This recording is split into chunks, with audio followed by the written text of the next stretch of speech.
2절 이하의 창조기사가 역시나 물리적인 창조를 말씀하거나 또 물리적인 창조의 힌트를 말하고 있는 것이 아니면 바로 우리가 알 수가 있는데, 첫째 날에 혼돈과 공허, 흑암 그렇게 있죠. 그리고 하나님의 신은 수면 가운데 운행한다. 그러면서 다음 주에 우리가 살펴볼 텐데, 빛이 있으라 하심에 빛이 있었고 라고 말씀하시거든요. 근데 이 빛이 물리적인 빛이 아니에요. 해와 달 이런 광명체가 아니라고요. 해와 달은 몇째 날, 몇째 요음에 창조돼요? 바로 나옵니다. 넷째 날에 나 하나님이 이르시되 하늘의 궁창에 광명체들이 있어 낮과 밤을 나누게 하고 그것들로 징조와 계절과 날과 해를 이루게 하라. 또 광명체들이 하늘의 궁창에 있어 땅을 비추라 하시니 그대로 되니라. 하나님이 두 큰 광명체를 만드사 큰 광명체로 낮을 주관하게 하시고 작은 광명체로 밤을 주관하게 하시며 또 별들을 만드시고 하나님이 그것들을 하늘의 궁창에 두어 땅을 비추게 하시며 낮과 밤을 주관하게 하시고 빛과 어둠을 나누게 하시니 하나님이 보시기에 좋았더라. 저녁이 되고 아침이 되니 이는 넷째 날이니라. 물론 하늘의 이 광명체들도 단순히 물리적인 광명체 하나님께서 만드셨어라는 것을 드러내는 그 이면에 이것도 하나님의 은혜를 생각하게 하는 피조물에 대한 그런 설명의 의미가 더 강하거든요. 아무튼 분명하죠. 창세기 우리가 오늘 읽는 1장 2절 말씀이 물리적인 창조에 대한 그런 힌트를 주는 것이 아니라는 것이 분명하죠. 빛에 대한 얘기를 하는데 정작 그 빛은 넷째 날, 넷째 요음에 창조되었다는 거. 그럼 첫째 날부터 말씀하고 있는 이 빛은 무슨 빛인가? 거기에 대해서 우리가 생각을 하셔야 되는 거죠. 네. 무슨 빛이겠어요? 여러분이 생각하시기에. 2절에 나오죠. 땅이 혼돈하고 공허하며 흑암의 기품이 있고 하나님의 영은 수면 위에 운행하시니라. 하나님께서 그러시되 빛이 있으라 하시니 빛이 있었고 하나님 보시기 좋았더라. 자, 물리적인 빛을 얘기하지 않는데 그 빛이 있게 된 구절 앞부분을 설명하면서 땅이 혼돈하고 공허했다. 흑암의 기품이 있다. 그럼 이 흑암과 혼돈과 공허는 물리적인 상태를 말하는 것이 아니라 사람들의 죄로 인해서 펑패케 되고 혼돈케 되고 공허하고 흑암 가득한 그런 처참한 지경이었지라고 1장 2절에서 지금 설명하고 있는 거죠. 살리심을 받아야 하는, 죽음에서 깨어나 하나님께서 거하시는 처소가 되어야 하는 죽어있는 이들의 뭇 영혼, 그 토대를 말씀하고 있는 거죠. 그 아래치가 어떻다고요? 혼돈하다. 이 토후라는 말이에요. 황폐하다라는 기본적인 의미에서 출발해서 혼돈하다, 무가치하다, 질서 없다, 비현실적이다, 쓰레기 더미. 그러니까 한마디로 여러분 쓰레기 더미를 생각하시면 돼요. 이 토후라는 말은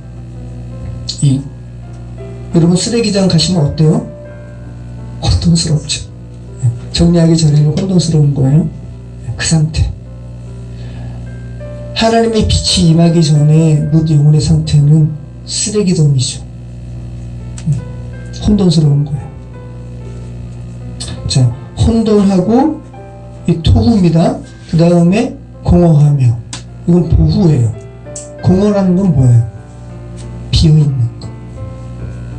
비어있다라는 기본 의미를 가지고 있어서 텅 빈 상태, 공백 상태, 공허 상태.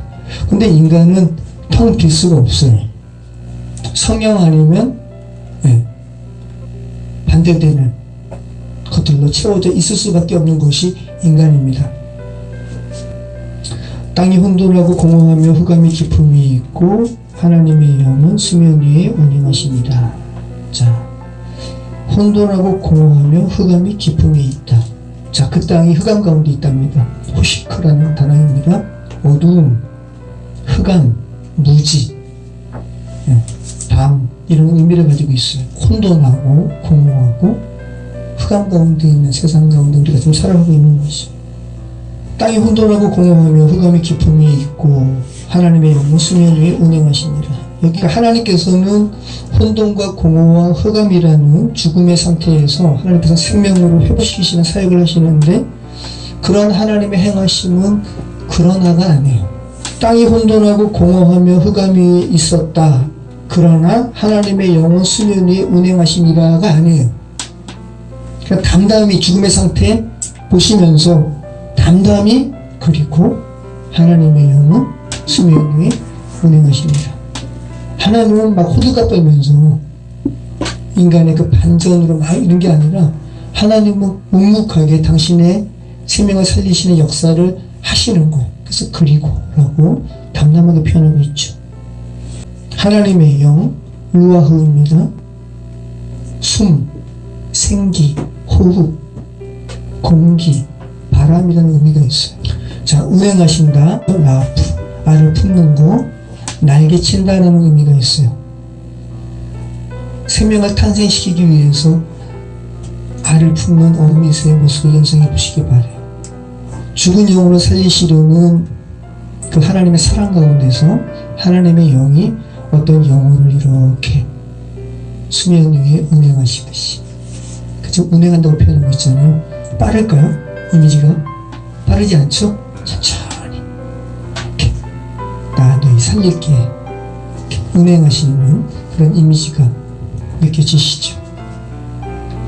생명이라고는 기대할 수 없는 어떤 죽음의 상태에 있는 하에레츠, 뭇 영혼을 신구약은 반복해서 물이라는 것으로, 생명을 살리는 이 물을 하나님의 영, 성령과 함께 이렇게 묘사하고 있는 거예요. 성령을 연상할 수 있는 그런 매개체로 물을 사용하고 있다는 거. 이것도 여러분 참 창세기 처음부터 등장시키고 있다는 것이 예사롭지 않죠. 그래서 마지막에도 이 물과 관련해서 요한계시록 22장에도 나오는 거예요. 자, 물과 관련된 하나님의 살리심의 기사가 오늘 창세기 1장 2절 성경에 처음부터 좀 등장하고 있다는 겁니다. 그리고 에스겔의 성전 환상에서, 그죠? 물 나오잖아요. 요한복음에도 나오고, 요한계시록에 하나님의 집 성전과 관련해서 이 물이 계속해서 등장하고 있어요. 에스겔서 47장에는 물이 어디서부터 발원해요? 성전의 중앙에서부터 발원해가지고 발목에서 무릎으로, 무릎에서 허리로, 결국은 사람이 능히 건너지 못하고 헤엄칠 만한 물이 되었더라. 그리고 이 물이 바다로 가서 다 소생케 하는, 그죠? 이런 환상이 에스겔 47장에 벌어지잖아요. 하나님의 물이, 성전에서 발원한 물은 그럼 어떤 물이겠어요? 생수, 그죠? 생수가 결국은 발목같이 차오를 때는 이 하나님의 생수를 거역해서, 거역한다기보다 사람이 이 생수를 지배하면서 자기가 첨벙첨벙 건널 수 있어요. 무릎도 힘들지만 건널 수 있어요. 허리도 힘들지만 자기 의지, 그죠? 그대로 살리면서 건널 수 있어요. 그런데 계속 차올라서 이제는 헤엄칠 만한 물이 되었더라. 이때는 자기가 그 물을 통제할 수 없어요. 오히려 자기가 그 물 가운데 의탁해야 돼요. 온전히 자기는 죽고 성령께 자기를 의탁하는 상황이 된 거죠. 자, 신약에서 이 물을 휘도르라는 말로 번역하고 있는데, 이 물이, 이 휘도르가 마지막으로 나오는 구절이 어딜까요? 22장 17절에 나옵니다. 창세기 1장 2절부터 나오는 물에 대한 기사의 마지막 기사예요. 어떤 기사로 성경은 마무리하고 있을까요? 굉장히 의미가 있네요. 같이 읽겠습니다. 성령과 신부가 말씀하시기를 오라 하시는도다. 듣는 자도 오라 할 것이요, 목마른 자도 올 것이요, 또 원하는 자는 값없이 생명수를 받으라 하시더라. 네. 자, 이 심연과, 그죠? 맞댄 혼돈과 공허와 흑암 가운데 있는 이들에게 성령께서 오라 하시는 것뿐만 아니라, 성령과 누구와 함께 말씀하신다고요? 신부가 교회잖아요. 네. 성령과 신부, 네. 성령과 성령 하나님과 교회가 함께 말하는 거예요. 너희 죽은 가운데 있지 말고 죽는 물 마시지 말고 생명수의 물 마시고 살아나라. 참 놀랍습니다. 창세기 1장 2절에 죄로 인해서 죽은 영혼 하아리츠, 혼돈과 공허, 흑암 가운데 있었던 이 영혼을 하나님의 영이 암탉이 알을 품듯이 천천히 품으시면서 살리시고, 그 살리신 영혼이 이제 성령과 함께 이 생수에 대해서 외치는 장면으로 요한계시록은 마치고 있다는 거예요.